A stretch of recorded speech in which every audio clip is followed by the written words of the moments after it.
Krishna Krishna Krishna Hare Hare Hare Krishna Krishna Krishna Hare Hare Hare Rama Rama Rama Hare Hare Hare Ram Ram Hare Hare Hare Krishna Krishna Krishna Hare Hare Hare Krishna Krishna Krishna Hare Hare Hare Rama Rama Rama Hare Hare Hare Ram Ram Hare Hare। भक्ति वल्लभ तीर्थ गोस्वामी महाराज जी की जय। जय जगत गुरु शिला भक्ति वल्लभ तीर्थ गोस्वामी महाराज जी की जय। जय जगत गुरु शिला भक्ति वल्लभ तीर्थ गोस्वामी महाराज जी की जय। गुरु वैष्णव भगवान तिन्हिर स्मरण है विघ्न विनाशन, अनायासे है निज वांछित पूरण। नारायणं नमस्कृत्य नरं चैव नरोत्तमं, देवीं सरस्वतीं व्यासं ततो जयमुदीरये। मूकं करोति वाचालं पंगुं लंघयते गिरिं, यत्कृपातमहं वन्दे श्रीगुरुं दीनतारिणम्। श्रीचैतन्यमनोभीष्टं स्थापितं येन भूतले, स्वयं रूपा कदा मह्यं ददाति स्वपदान्तिकम्। वाञ्छाकल्पतरुभ्यश्च कृपा सिन्धुभ्यैव च पतितानां पावनेभ्यो वैष्णवेभ्यो नमो नमः। नमो महावदान्याय कृष्ण प्रेम प्रदायते, कृष्णाय कृष्ण चैतन्य नामिने गौरत्विषे नमः। पंचतत्वात्मकं कृष्णं भक्तरूप स्वरूपकं, भक्तावतारं भक्ताख्यं नमामि भक्त शक्तिकम्। तप्त कांचन गौरांगी राधे वृंदावनेश्वरी, वृषभानुसुते देवी प्रणमामि हरिप्रिये। हे कृष्ण करुणा सिंधु दीनबंधु जगतपते, गोपेश गोपिका कांत राधा कांत नमस्तुते। वृंदाय तुलसी दिव्ये प्रियाय केशवस्य च, विष्णु भक्ति प्रदे देवी सत्यवत्ते नमो नमः। इतो नृसिंह परतो नृसिंह, यतो यतो यामि ततो नृसिंह, बहिर्नृसिंह हृदय नृसिंह, नृसिंहमादिं शरणं प्रपद्ये। नमस्ते नरसिंहाय प्रह्लादलाददायिने, हिरण्यकशिपुर्वक्षशिलाटङ्क नखालय, वागीश यस्य वदने लक्ष्मीर्यस्य च वक्षसि, यस्यास्ते हृदये संवित्तां नृसिंहम्। श्री नृसिंह जय जय नृसिंह, प्रह्लादेश जय पद्ममुख पद्माभृंग। श्री कृष्ण चैतन्य प्रभु नित्यानंद, श्री अद्वैत गदाधर शिवासादि गौर भक्त वृंद। हरे कृष्णा कृष्ण कृष्ण हरे हरे, हरे राम राम राम हरे हरे।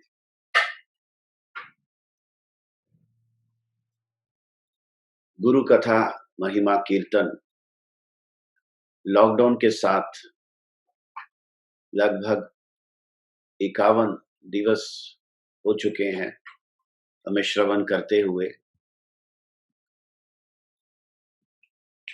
बहुत सारे भक्तों का इसमें योगदान है। सबकी कृपा से ये कार्य संभव हो रहा है, नहीं तो इस समय जो वातावरण है वो काल भगवान पूरे विश्व को ग्रस के बैठे हैं। Any moment anything is happening.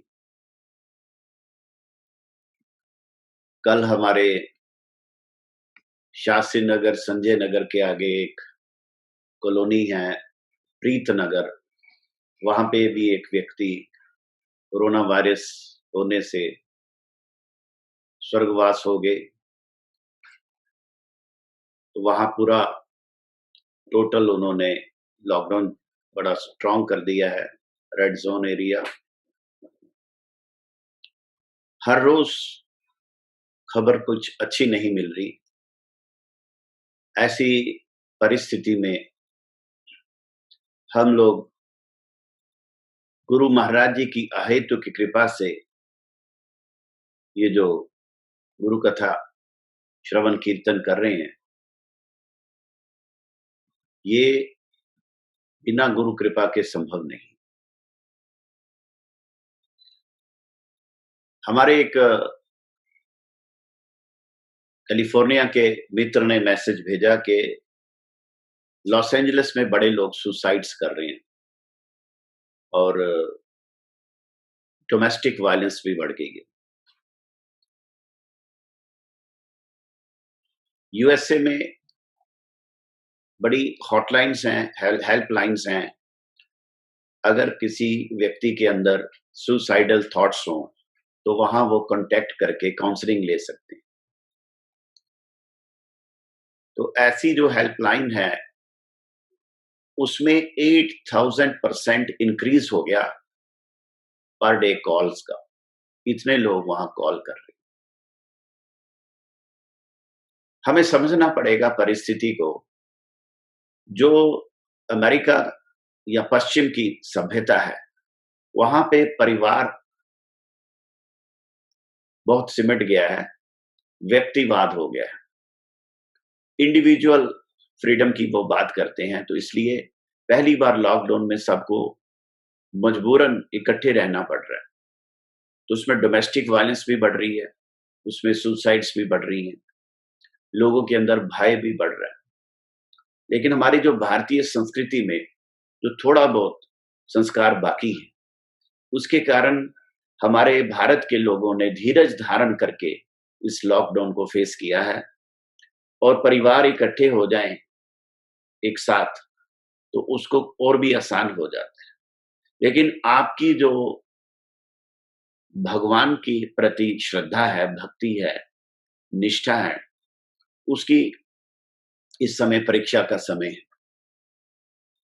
तो हम बड़े भाग्यशाली हैं कि हमें इस जीवन में ऐसे सद्गुरुदेव, उनकी कृपा मिली कि आज ऐसी परिस्थिति में भी हम उनकी हायर थॉट्स में धीरे धीरे अपने आप को ऊपर उठाने का प्रयास कर रहे हैं।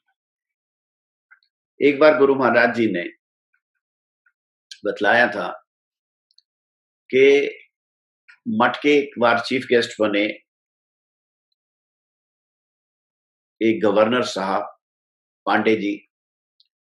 तो पांडे जी ने वहां अपनी स्पीच में कहा कि वो स्वीडन गए थे, यूरोप में जो सबसे क्वालिटी ऑफ लाइफ जिसको बेटर कहा जाता है, तो स्वीडन में गए। ये 25 साल पुरानी बात है।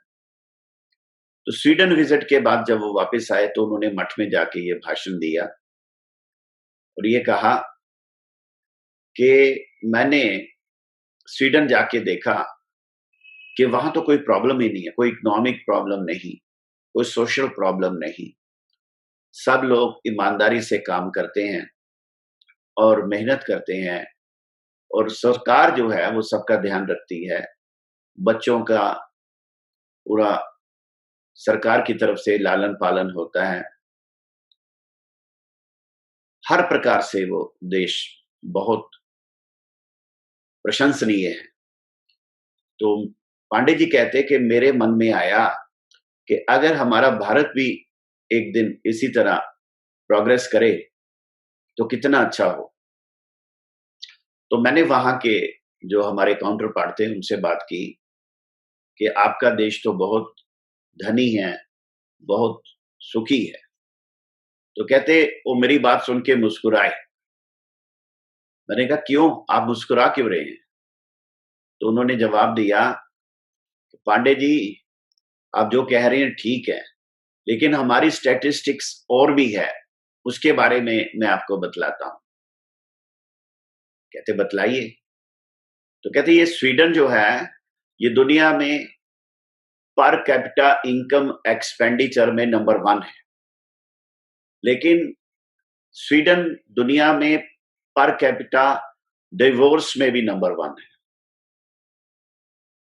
Sweden per capita mentally challenged patients के लिए भी नंबर 1 है। स्वीडन दुनिया में पर कैपिटा सुसाइड्स में भी नंबर 1 है। तो ये जो स्टैटिस्टिक्स है, इसको भी देखना पड़ेगा। तो पांडे जी कहते, मैंने सोचा अगर हम इंडिया को इस तरफ ले आए तो क्या इंडिया में भी ऐसी बात हो सकती है। तो ये सोच के कहते, मैंने सोचा नहीं, हमारे ऋषि मुनियों ने जो हमें संस्कृति दी, उसी की तरफ हमें ध्यान देने की जरूरत है।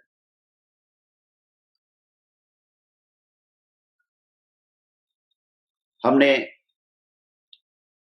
गुरु महाराज जी का एक लेटर कल पढ़ा और वो लेटर गुरु महाराज जी ने मेरे पिताजी श्री प्रोफेसर मदन मोहन मिश्रा जी को दिया और उसमें गुरु महाराज जी ने क्यों मैं गुरु जी के प्रोग्राम में एक के बाद आगे प्रोग्राम बढ़ाता जा रहा हूँ, वापस नहीं जा रहा हूँ।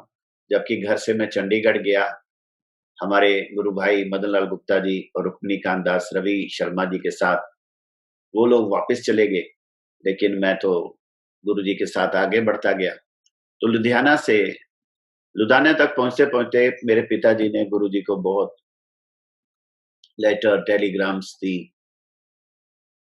तो गुरु महाराज ने जो उत्तर दिया वो मैंने कल सुनाया। अब एक और लेटर हम शेयर कर रहे हैं, हमारे गुरु महाराज जी ने लिखा पिताजी को, उसी कॉन्टेक्स्ट में ये आगे का लेटर है, ये शायद पीछे का लेटर है, जो भी हो गुरु जी का लेटर है, आप इसके दर्शन करिए। देखिए उस जमाने में इनलैंड लेटर आती थी और ये 35 पैसे का 35 पैसे का इनलैंड एनवेलप, इसमें गुरु जी ने लेटर लिखी ब्लू कलर पे। माय डियर श्री मदन मोहन जी मिश्रा,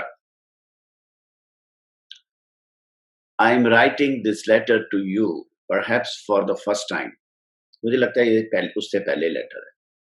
हो by the grace of all merciful Shri Guru Shri Gauranga and Shri Radha Krishna, you all are keeping well.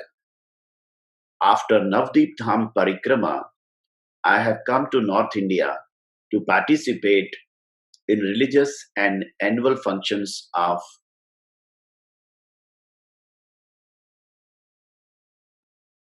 Pashchim Punjabi Bagh, New Delhi, Jalandhar, Chandigarh, Ludhiana, and Shimla. Prachar program in all these places was grandly successful. I reached here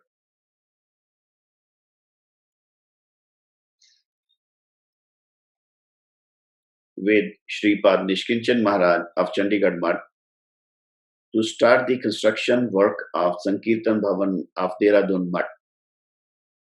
The work has been already started and the program of the Mutt is satisfactory. I shall return to Calcutta via Delhi with party on 15th instant.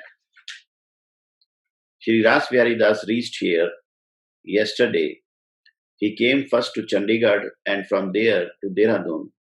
He told me he was not happy as he could not participate in the functions at New Delhi, Jalandhar, Chandigarh, Ludhiana, etc. So he has come to see me here. I have come to learn from my talk with him as he is feeling tired and worried in doing service in the bank. He wants to leave it and do service in educational institution or in university where he can get enough leisure time for doing his bhajan. I have advised him not to leave the lucrative career all on a sudden. He is also perturbed in thinking that the bank service is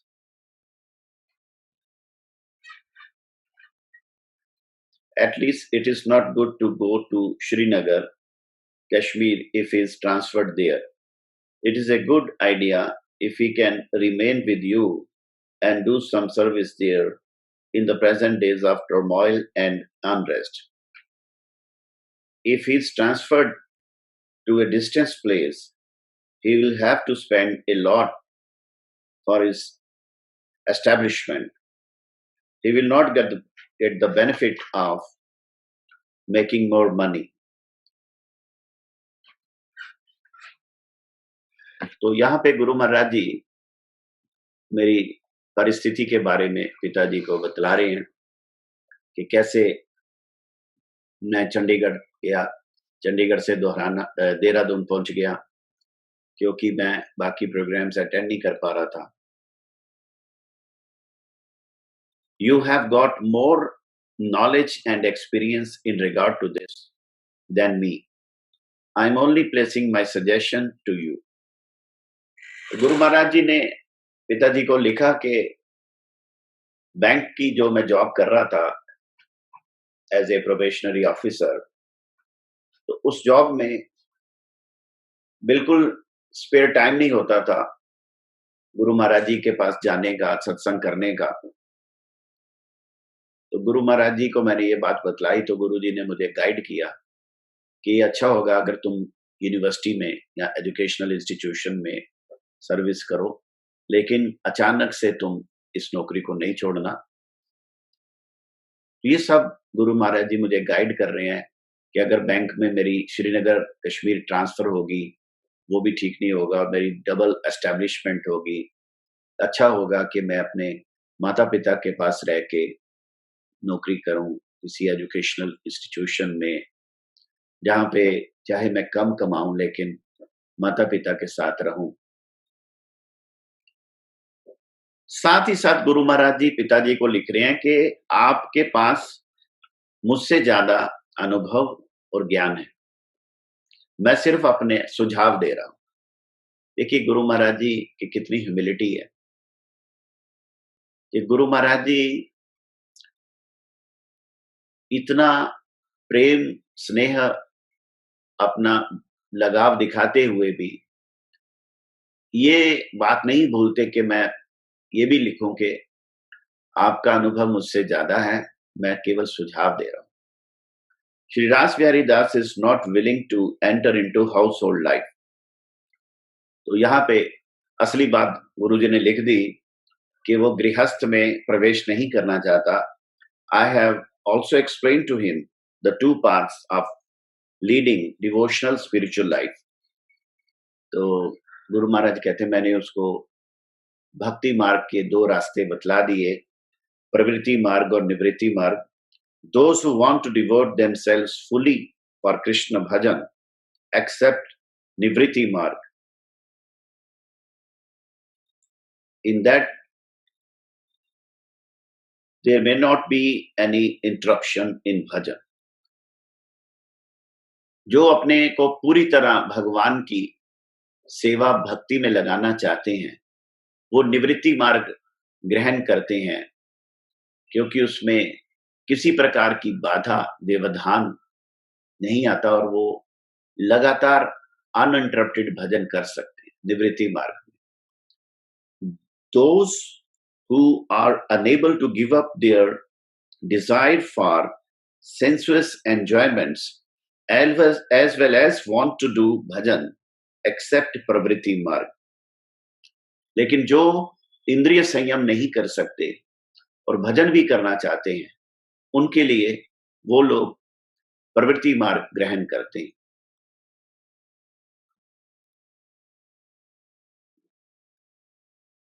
General people are eligible for pravritti marg. If anybody wants to accept pravritti marg, he should do it at the right time and right age, and in that case he should have to bear the trouble of earning money. ये बहुत important Guru Maharaj जी का उपदेश है, direct उपदेश है. अभी तक तो कई बार हमने सुना प्रवृत्ति मार्ग निवृत्ति मार्ग, लेकिन गुरु महाराज जी कहते हैं कि वास्तव में अगर कोई प्रवृत्ति मार्ग यानी गृहस्थ में ही जाना चाहे तो उसको डिले नहीं करना चाहिए। जैसे आजकल लोग इस बात में बड़ी देर कर देते हैं और लेट शादियां होती हैं।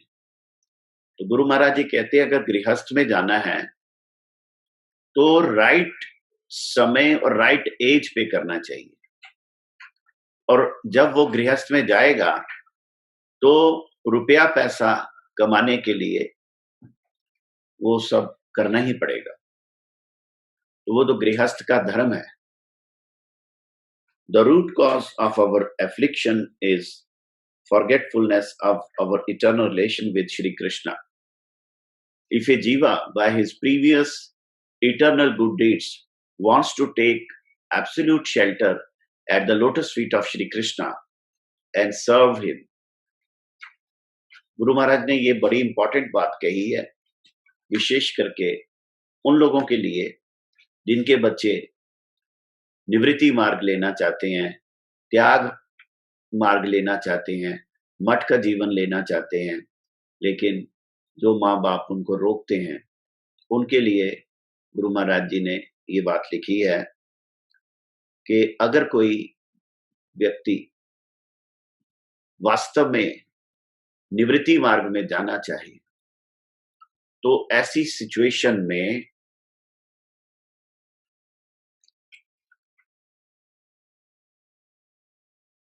greatest harm will be inflicted to him if he is obstructed to do this. अगर उसके त्याग में घर वाले बाधा करें तो उस व्यक्ति की आध्यात्मिक सबसे बड़ी हानि हो जाएगी। Greatest harm will be inflicted to him if he is obstructed to do this. तो कोई निवृत्ति मार्ग में जाना चाहे तो उसको रोकना, उसकी बहुत बड़ी हानि करना होगा। We should not put hindrance to any jiva for his desire to serve Shri Krishna. हमें किसी जीव की इस इच्छा के बीच में बाधा नहीं देनी चाहिए, रुकावट नहीं बनना चाहिए, जो भगवान श्री कृष्ण की सेवा में जाना चाहते हैं। टू अचीव द समम बोनम ऑफ ह्यूमन लाइफ, मनुष्य जीवन का चरम लक्ष्य प्राप्त करने के लिए जो जीव भगवान के भजन में अपना पूरा जीवन लगाना चाहते हैं, यानी त्याग मार्ग यानी निवृत्ति मार्ग लेना चाहते हैं, उसके रास्ते में रोड़ा नहीं बनना चाहिए। I think you will appreciate my position. I think you will appreciate my position. आप मेरी परिस्थिति, मेरी भाव को समझेंगे। We are in a way. My love to you all, affly yours, Guru ji के सिग्नेचर्स। तो ये बड़ी अद्भुत अद्भुत गुरु महाराज जी की लेटर्स हैं, अद्भुत अद्भुत लीलाएं हैं गुरु जी की, बड़े बड़े सुंदर उदाहरण है। वास्तव में हम केवल निमित्त मात्र हैं गुरु महाराज जी की टीचिंग्स में। हमें वो माध्यम बना रहे हैं दुनिया को गाइड करने के लिए। किसी इंडिविजुअल की बात नहीं है, ये हर उस जीव की बात है जो भगवान की सेवा में अपने जीवन को पूरी तरह समर्पित करना चाहते हैं। तो गुरु महाराज जी के ये जो वचन है बड़े इंपॉर्टेंट है हमारे लिए।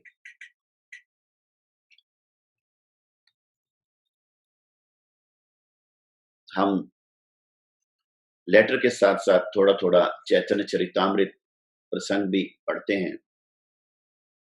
पहले हमने सनातन शिक्षा पढ़ी, फिर हमने, क्योंकि उनकी तिथि आ गई हमारे राय रामानंद जी की, तो 3 दिन हमने केवल मात्र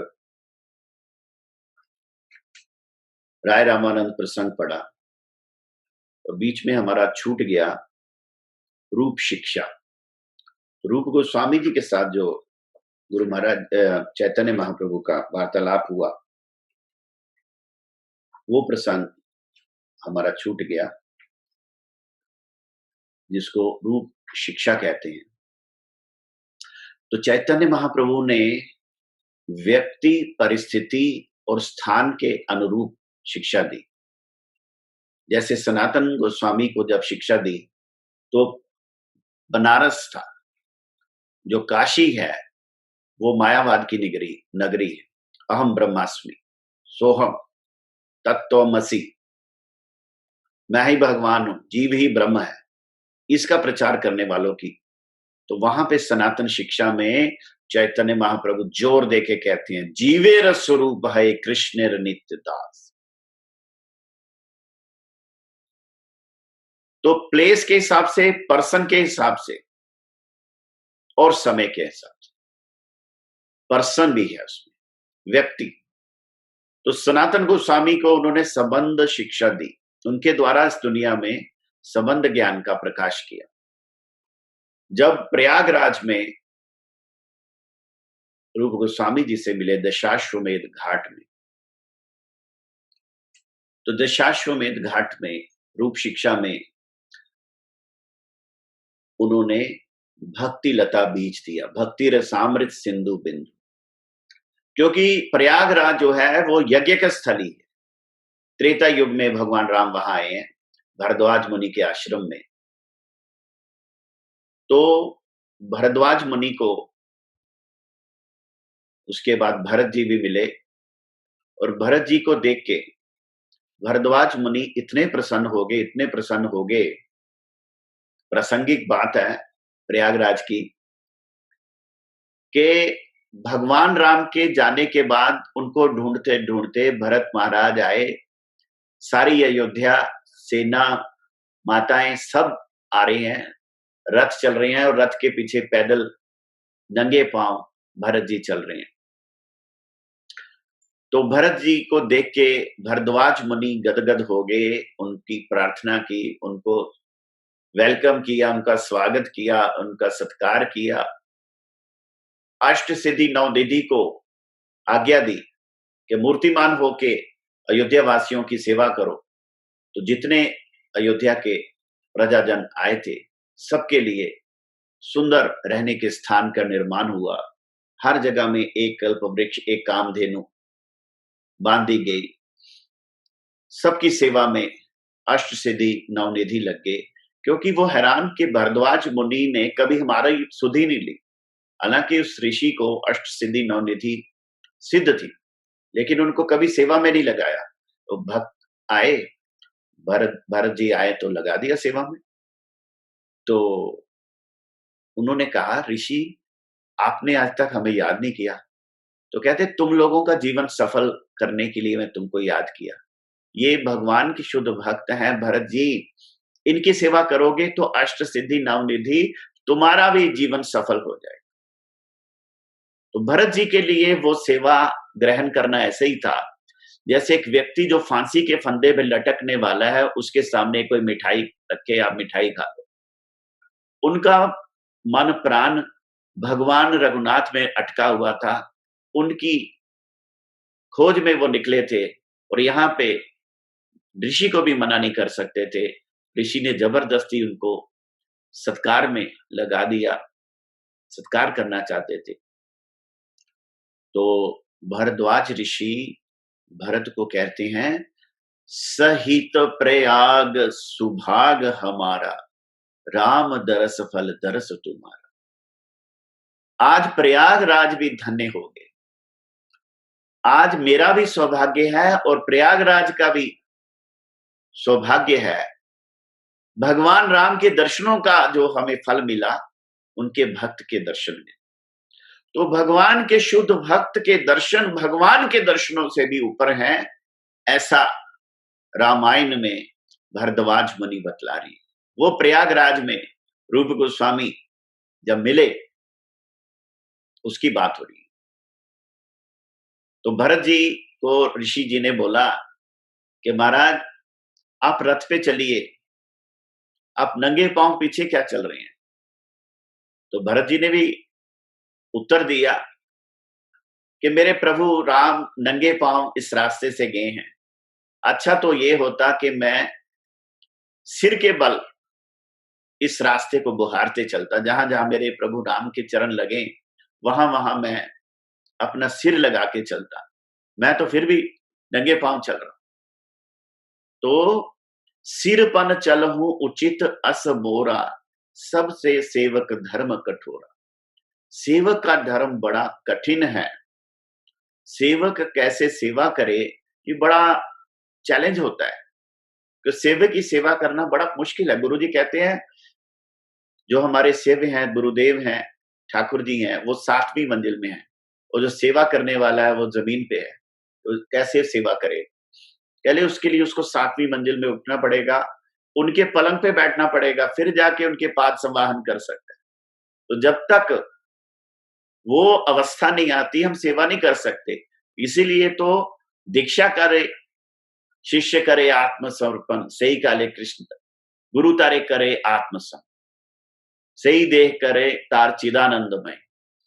तो गुरुदेव दीक्षा के समय उसकी जो जीव की देह है उसको चिदानंदमय करते हैं, सिद्ध देह प्रदान करते हैं, जिस सिद्ध देह से वो भगवान की गुरु की सेवा कर सकते हैं।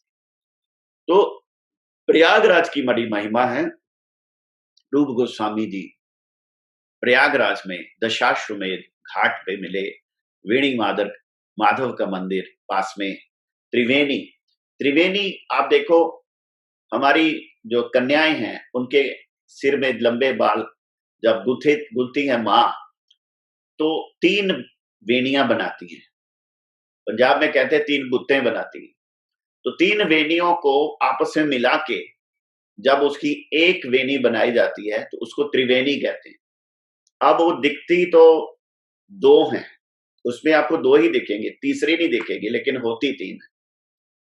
इसी तरह प्रयागराज में गंगा यमुना सरस्वती का संगम है, तो वहां दिखती सिर्फ गंगा और यमुना, सरस्वती अदृश्य रूप में। तो ये त्रिवेणी, तो वेणी माधव के दर्शन भगवान चैतन्य महाप्रभु ने किए और दशाश्वमेध घाट में रूप गोस्वामी अनुपम के साथ जाके मिले हैं। तो वहां पे जो चैतन्य महाप्रभु ने शिक्षा दी उसको रूप शिक्षा कहती है। और वो शिक्षा जो है चैतन्य महाप्रभु ने प्रकट की। वृंदावन रस के लिए वार्ता जो लुप्त हो चुकी थी उसको इस धन्य कली के जीवों पे कृपा करने के लिए चैतन्य महाप्रभु ने प्रकाशित किया। रूप शिक्षा में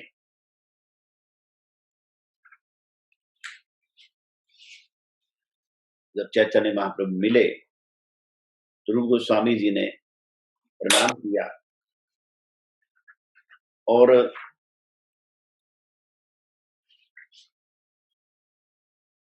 क्या कहते हैं, श्री रूपे देखिया प्रभुर प्रसन्न हैल मन।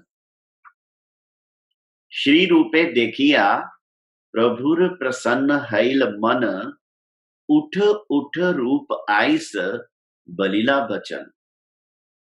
रूप गोस्वामी को देखकर महाप्रभु का मन प्रसन्न हो गया। कहा उठो उठो रूप यहां पर आओ, कृष्णेर करुणा किछु ना जाए वर्णने, विषय कूप हईते तोमा काढ़िल दुई जने। श्री कृष्ण की करुणा का वर्णन नहीं किया जा सकता। तुम दोनों को विषय रूपी कुएं से निकाल लिया है। देखो ये लॉकडाउन भी यही कर रहा है। जो गुरु के कृपा पात्र लोग हैं उनको विषय रूप कुएं से निकाल दिया लॉकडाउन में। निकलो बाहर, गुरु की वाणी को याद करो, गुरु कथा श्रवण करो।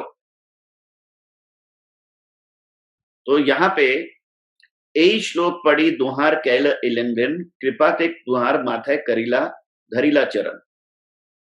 क्या श्लोक पढ़ा? हरि भक्ति विलास का कि चतुर्वेदी ब्राह्मण होने पर ही भक्त होता है, ऐसा नहीं। मेरा भक्त चंडाल होने पर भी मुझे प्रिय है। भक्त ही वास्तव में दान पात्र और ग्रहण पात्र है। भक्त मात्र ही मेरे समान पूज्य। इसके बाद महाप्रभु ने दोनों का आलिंगन किया और दोनों के सिर पे अपने श्री चरण रख दिए। प्रभु कृपा पाइया दुहें दुई हाथ जुड़ी। अब देखो चैतन्य महाप्रभु हमारे सामने आ जाएं और इस प्रकार की कृपा करें तो हमारा क्या हाल होगा, हम कल्पना नहीं कर सकते। रूप गोस्वामी जी का वही हाल हो रहा है। महाप्रभु की कृपा को प्राप्त करके दोनों हाथ जोड़कर दीनता पूर्वक स्तुति करने लगे। क्या कहने लगे? नमो महावदान्याय कृष्ण प्रेम प्रदायते कृष्णाय कृष्ण चैतन्य नामिने गोरत्पिषे नमः। महावदान्य कृष्ण प्रेम प्रदाता कृष्ण स्वरूप कृष्ण चैतन्य नामक गौरांग रूपधारी प्रभु आपको नमस्कार है। अभी देखिए हम तो प्रसंग पढ़ रहे हैं, लेकिन ये पढ़ के नहीं होता, ये शुद्ध भक्त से श्रवण करके ही होता।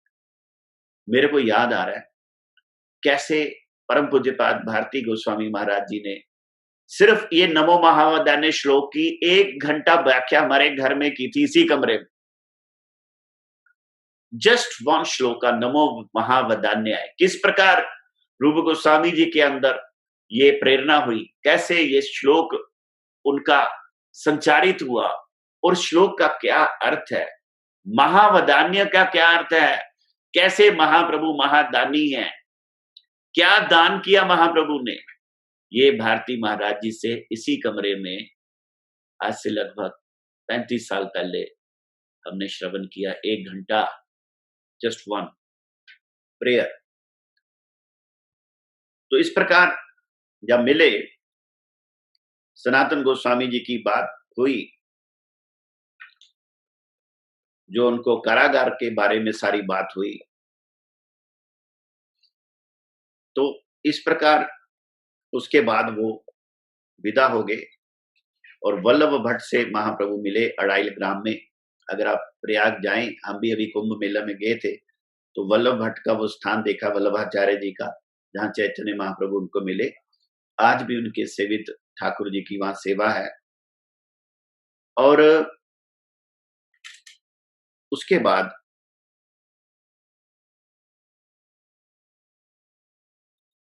वल्लभ भट्ट से मिलने के बाद फिर दोबारा रूप गोस्वामी जी से उनका मिलन हुआ।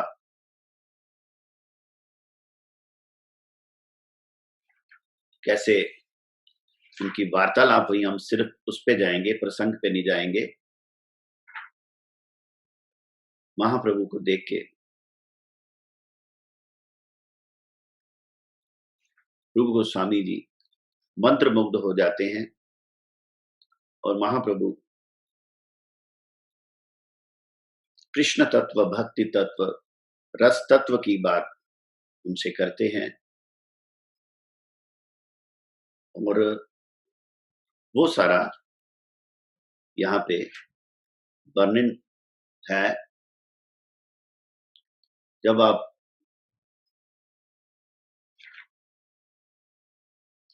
ब्रह्मांड भ्रमिते कोनो भाग्यवान जीव वाला श्लोक है, उसके बारे में यहां से शुरू करते हैं महाप्रभु। क्या बोला? एमत ब्रह्मांड भरी अनंत जीवगण 84 लक्ष योनिते करे भ्रमण। जिस प्रकार इस ब्रह्मांड को जीवों से भरा हुआ देख रहे हो, उसी प्रकार अनंत जीव ऐसे अनेक ब्रह्मांडों को भरकर 84 लाख योनियों में वर्णन भ्रमण करते। गुरु महाराज जी ने एक बात बतलाई। ग्वालपाड़ा में 46 में, जब गुरु जी 1946 में अपने मित्र के साथ राधा मोहन प्रभु के घर में गए परम गुरु महाराज जी से मिलने फर्स्ट टाइम, तो परम गुरु महाराज जी के कमरे में जाने से पहले वहां पे एक परम गुरु महाराज जी के गुरु भाई थे, उनका नाम था रथारूढ़ प्रभु। रथ आरूढ़ प्रभु वहां पे बैठे थे। उन्होंने दोनों लड़कों को बिठा लिया, युवा लड़कों को। हमारे गुरु महाराज जी, उनके मित्र रवि, बिठा के उन्होंने बड़े प्रेम से उनको कथा सुनाई। तो गुरु महाराज जी एमए फिलॉसफी कैलकाटा यूनिवर्सिटी में पढ़ रहे थे। कहते जो उनसे मैंने फिलॉसफी सुनी वो फर्स्ट टाइम सुनी, ऐसा कहीं पहले नहीं सुना। उन्होंने जलजा नवलक्षानी श्लोक के वर्णन किया कि 84 लाख योनि का एनालिसिस, कि 9 लाख योनि जल जंतु होके हुए, फिर पक्षी होके, पेड़ होके, ये सारे जंतु, फिर मनुष्य। तो गुरु महाराज कहते मैं सुनूं तो मैं सोचूं क्या मेरा भी जल जंतु के रूप में, मछली के रूप में जन्म हुआ, वृक्ष के रूप में हुआ, 84 लाख हुआ। गुरु जी इस तरह की बातें कर रहे हैं। हालांकि आप जानते हैं गुरु महाराज भगवान के नित्य सिद्ध पार्षद हैं, लेकिन हमें शिक्षा दे रहे हैं कि हमारी तो 84 लाख योनियां हुई है ना। तो चैतन्य महाप्रभु सूत्र रूप में बता रहे हैं रूप गोस्वामी जी को कि कितनी कितनी 84 लाख योनियों में घूमते हैं, और ब्रह्मांड भ्रमिते कोनो भाग्यवान जीव, गुरु कृष्ण प्रसादे पाए भक्ति लता भी। इससे पहले कि हम इस बात को समझें, पहले ये समझिए कि जीव कितने हैं दुनिया में। इसके लिए एक प्रसंग कुरुक्षेत्र का याद आता है, जब भगवान श्री कृष्ण सूर्य ग्रहण के स्नान के छल से ब्रजवासियों को दर्शन देने कुरुक्षेत्र गए। क्या हुआ कि ब्रजवासियों ने भगवान श्री कृष्ण को मिलने के लिए कुरुक्षेत्र की यात्रा की, और आप जानते ही हैं कि वहां द्वारपाल अंदर नहीं आने दे रहे थे। नंद यशोदा ने आर्त होके गोपाल गोपाल पुकारा, तो भगवान आए बच्चा बनके, और माता यशोदा नंद बाबा से बहुत प्रेम आलिंगन हुआ उनका। बाद में एकांत में गोपियों से भगवान मिले। तो गोपियों से जब मिले हैं तो भगवान का लीला ऐसी है, भगवान उनको गोपियों को कह रहे हैं कि तुमको मेरी कभी याद भी आई है। गोपियों को भगवान पूछ रहे, कभी मुझे याद किया आज तक? वहां पे जो भगवान ने कहा तो गोपियां कहते ठीक है महाराज, हम तो गृहस्थी में फंसे हुए लोग हैं, हमें कहां आपकी याद आ सकती। तब गोपियों ने उलाहने दिए, तब भगवान ने उनको रीजन दिया क्यों मैं तुमसे दूर रहा। और रीजन भागवत में 10वें स्कंद में 82वें अध्याय के 44वें श्लोक में, भागवत 10:82-44 श्लोक है, वायुर यथा घनानीकम तृणम तूलम रजांसि च संयोज्या क्षिपते भूयस तथा भूतानि भूतकृत। मेरी प्यारी गोपियों, कहीं तुम लोगों के मन में ये आशंका तो नहीं हो गई कि मैं अकृतज्ञ हूं? ऐसा समझकर तुम लोग हमसे बुरा तो नहीं मानने लगी हो? निस्संदेह भगवान ही प्राणियों के संयोग और वियोग के कारण है। ये श्लोक है, भगवान यानी विधाता ही प्राणियों के संयोग और वियोग का कारण है। क्या? जैसे वायु बादलों, तिनको, रुई और धूली के कणों को एक दूसरे से मिला देती है और फिर स्वच्छंद रूप से उन्हें अलग कर देती है, वैसे ही समस्त पदार्थों के निर्माता भगवान भी सबका संयोग वियोग अपनी इच्छा अनुसार करते हैं। तो इस जीवात्मा की हालत कैसी है? जैसे बादल, बादलों को वायु तिरबितर कर देती है, ऐसे जीव कभी मिलते हैं बादलों की तरह, कभी बिछड़। फिर तिनके, जो इस पृथ्वी पे तिनके बिखरे हैं, आंधी आती है, तिनके कहां से कहां ले जाते। पत्ता टूटा डाल से, ले गई पवन उड़ाए, अब के बिछड़े कब मिले, दूर ही पड़ेंगे जाए। तो कौन सा तिनका कहां पवन ले जाएगी, कौन किससे मिलेगा? भगवान कृष्ण गोपियों को कह रहे हैं, रीजन बता रहे हैं रुई, रुई को जब हवा उड़ाती है तो क्या हालत होती है रुई के, इतने छोटे छोटे छोटे रेणु, त्रस रेणु जितने कण उड़ते हैं, और धूली के कणों की तो बात ही क्या है। अब इसमें जो उड़ के कहीं और किसी दूसरे धूली कण से मिल रहा है, ये भगवान की तरफ से बनाया गया संयोग है। इस दुनिया में लोग ऐसे ही मिलते बिछुड़ते हैं, ये भगवान कृष्ण ने गोपियों को बतलाया, ये मेरे भी कंट्रोल में नहीं। तो त्रसरेणु कैसे होते हैं? जब एक अंधेरे कमरे में एक वेंटिलेटर से सूर्य की एक किरण अंदर आती है, तो वो किरण टॉर्च लाइट की तरह अंधेरे को चीरते हुए जमीन पे पड़ती। उस किरण के बीच में धूली के छोटे छोटे त्रस रेणु फ्लोट करते रहते हैं। अगर आप गहराई से देखें तो उस डार्कनेस में जब एक किरण आती है, उसमें वो त्रस रेणु प्रकाशित होती है। तो आप देखेंगे वो जैसे स्पेस में लोग फ्लोट करते हैं ना, वो त्रस रेणु पे भी ग्रेविटेशनल फोर्स का कोई असर नहीं होता। वो कभी ऊपर जा रहा है, कभी नीचे जा रहा है, इधर जा रहा है, क्योंकि वो एक किस्म से वेटलेस होते हैं, इतने छोटे होते हैं, महीन त्रस रेणु। तो भगवान कृष्ण कह रहे हैं कि वो जो त्रस रेणु कब बिछुड़ेंगे, कब मिलेंगे, किससे कब मिलेंगे, ये उनके हाथ में नहीं है। ये they are floating in this brahmanda. तो ये लॉजिक सुन के गोपियों ने स्तव किया भगवान का एक श्लोक से। हम तो बड़ी बड़ी बातें गोपी गीत की सुनते हैं, गुरु महाराज जी निषेध करते थे, कभी भी रास पंचाध्याय गोपी गीत को डायरेक्टली स्वयं नहीं उसको हाथ लगाना। कभी शुद्ध भक्त कृपा करके गुरुदेव प्रकाशित करें तो अलग बात है, लेकिन ये जो दशम स्कंद के 82 चैप्टर की 49 श्लोक है, ये गोपियों का एक श्लोक का स्तव बड़ा इंपॉर्टेंट है।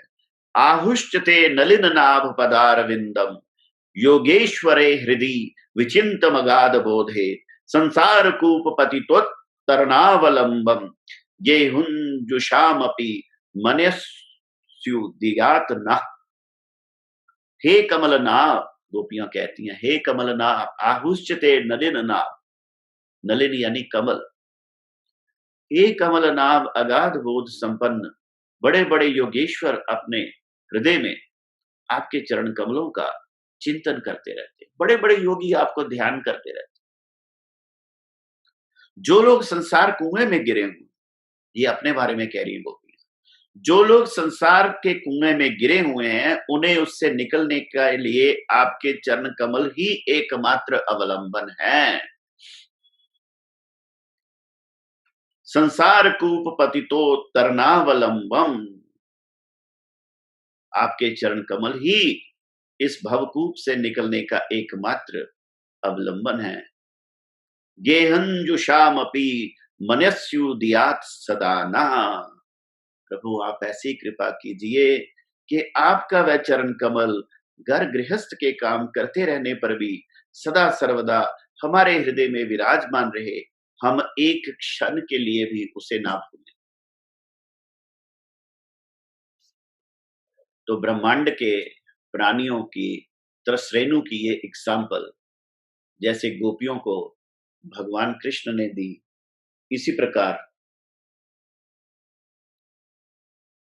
यहाँ पे रूप शिक्षा में यहां से शुरू किया। ब्रह्मांड भ्रमिते कोनो भाग्यवान जी, हरि गुरु प्रसादे पाए भक्ति लता भी।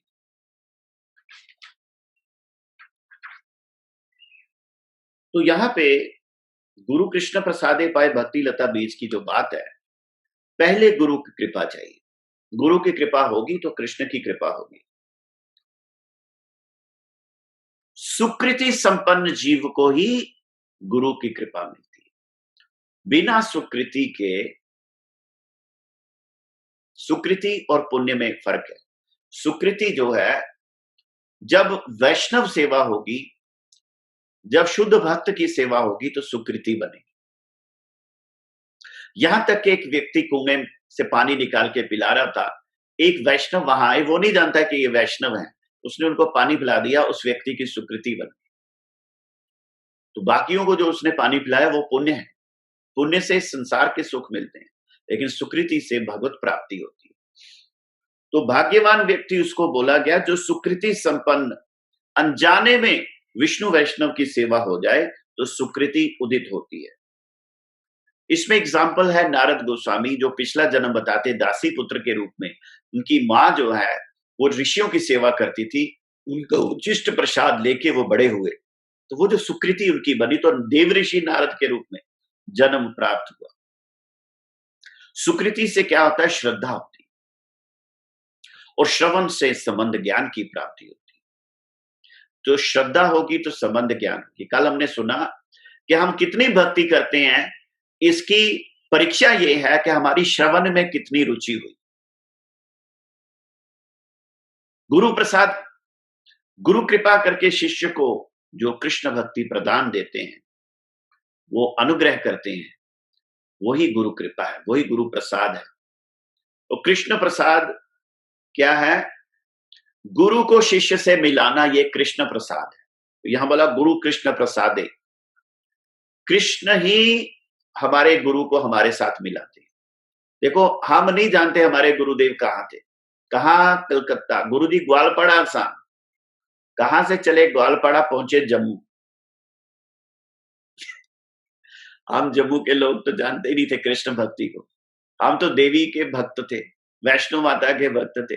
हमारे घर खेती बीजी जाती थी, नवरात्रे मनाए जाते थे। हमारे जो कुल गुरु थे वो काली माता के उपासक थे, मिश्रा जी।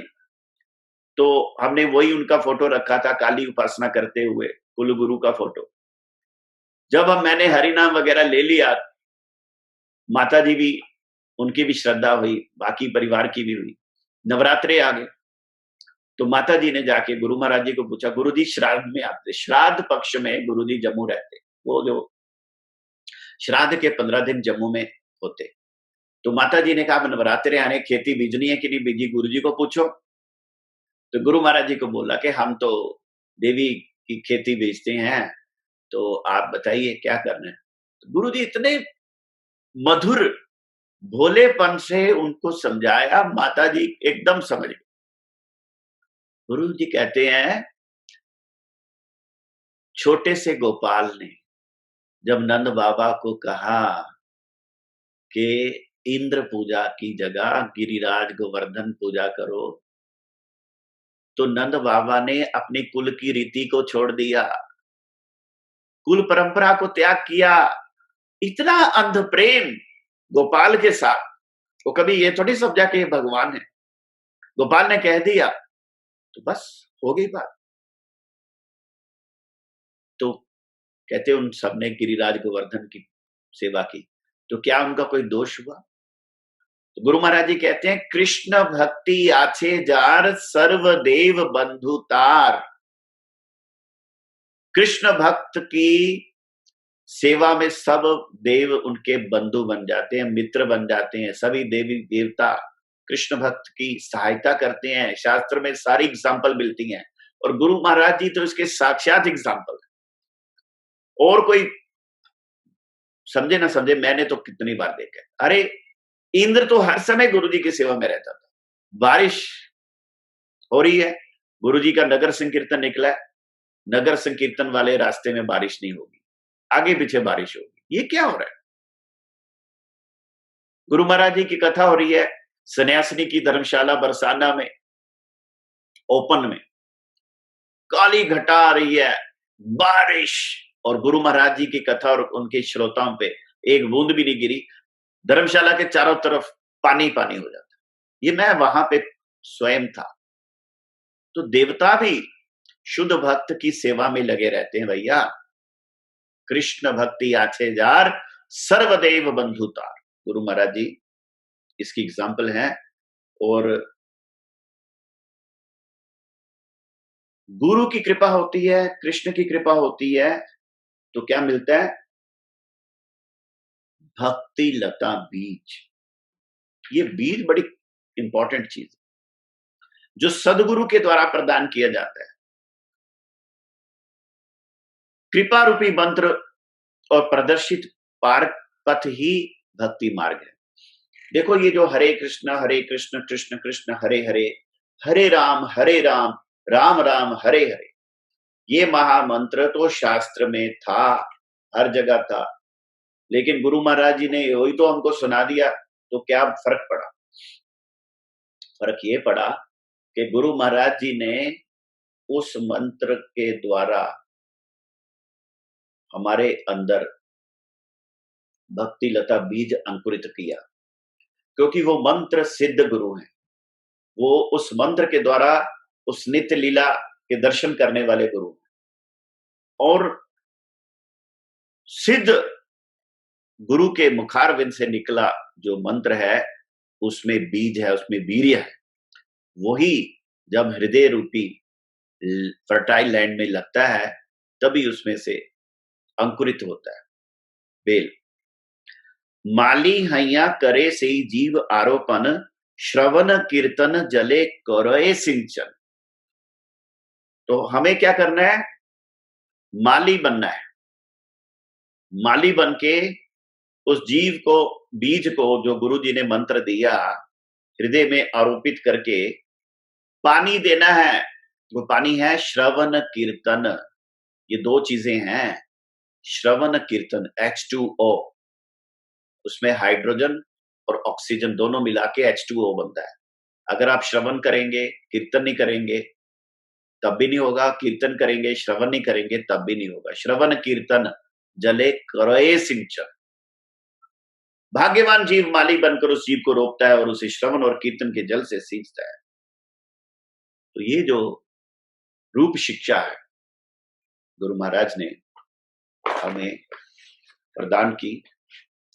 कई बार श्रवण करने का मौका मिला, कई कई दिन तक गुरु महाराज इसकी एक एक श्लोक की व्याख्या करते और परम पूज्य श्रीला भारती गोस्वामी महाराज जी से और भी अन्य अन्य श्रेष्ठ शिक्षा गुरु वर्गों से श्रवण करने का मौका मिला। एक गुरु महाराज जी के भक्त ने मुझे पूछा कि गुरु महाराज जी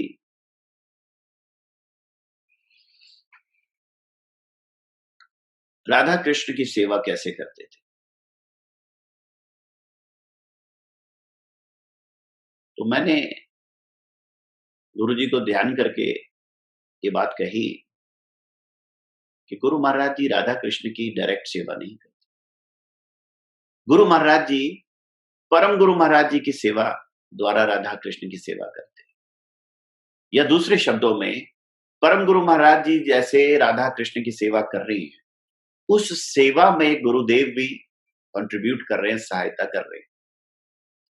तो ये है सिस्टम। सर्विस टू परम गुरु महाराज वर्ड्स इज सेवा ऑफ गुरुदेव। अब ये राधा कृष्ण की सेवा इतनी सूक्ष्म है और परम गुरु महाराज जी राधा कृष्ण की सेवा कैसे कर रहे हैं? ललिता सखीर अयोग्य किंकरी विनोद धरी ते पाए।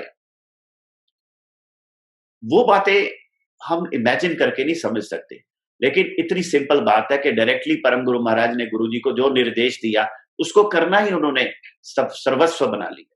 यहां तक कि गुरु जी ने अपने जीवन को रिस्क में डाला परम गुरु जी की सेवा के लिए। पुरी में प्रभुपाद जी के जन्म स्थान के उद्धार की बात थी, तो लाइफ थ्रेटनिंग सिचुएशन थी, लेकिन गुरु महाराज ने कहा यही मेरा सब कुछ है। और भी लोग थे जिनको बोला गया कि आप पुरी जाओ, सेवा करो, वो कहते हम तो मठ में हरिनाम करने के लिए आए, हम तो कथा कीर्तन वार्ता, ये हरिनाम अर्चन पूजन यही करेंगे, हम ये मामला मुकदमा कोर्ट कचहरी ये प्रभुपाद जी के जन्म स्थान के लिए ये करने नहीं आए, घर बात छोड़ के, हम तो भजन करने के लिए आए।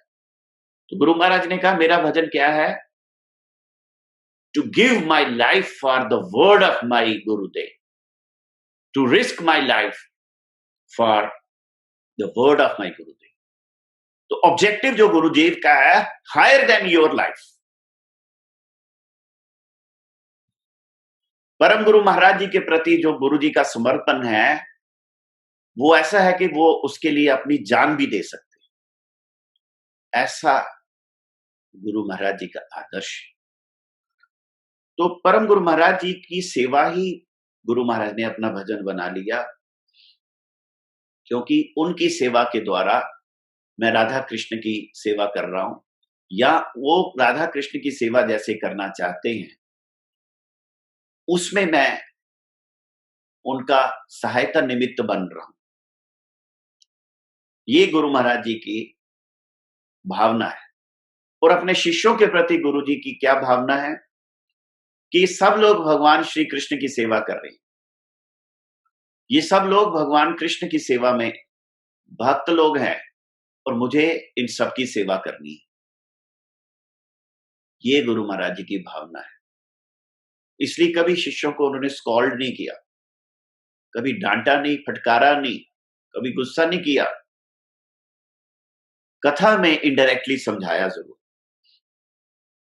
कुछ कुछ भाग्यशाली थे जिनको डायरेक्ट डांट भी मिली, लेकिन ज्यादा गुरु महाराज ने हरि कथा में ही इनडायरेक्टली समझाया। और जो गुरु महाराज जी के गुरुवर्ग थे उनको भी उन्होंने शिक्षा गुरु का इतना रिगार्ड दिया, अपने बड़े गुरु भाइयों को कितना रिगार्ड दिया, प्रैक्टिकली मैंने अपनी आंखों से देखा है। तो गुरु महाराज जी का भजन जो है वो अद्वितीय है, अनुपम है, और उसको याद करके ही हम भजन कर सकते हैं कि गुरु वाणी के ऊपर चलना ही वास्तविक भजन है। गुरु महाराज जी पानी मांगे और शिष्य दूध लेके चला जाए तो उनकी प्यास तो शांत नहीं होगी, ये गुरु सेवा नहीं होती। जैसे गुरु जी कहें इन लेटर एंड स्पिरिट वैसे करना, उसको गुरु महाराज जी ने अपना भजन बना लिया। तो आज रूप शिक्षा हमने प्रारंभ की है, अब कुछ दिन हम इसको चलाएंगे। वांछा कल्पतरुभ्यश्च कृपा सिंधु भैर्वच पतितानां पावनेभ्यो वैष्णवेभ्यो नमो नमः।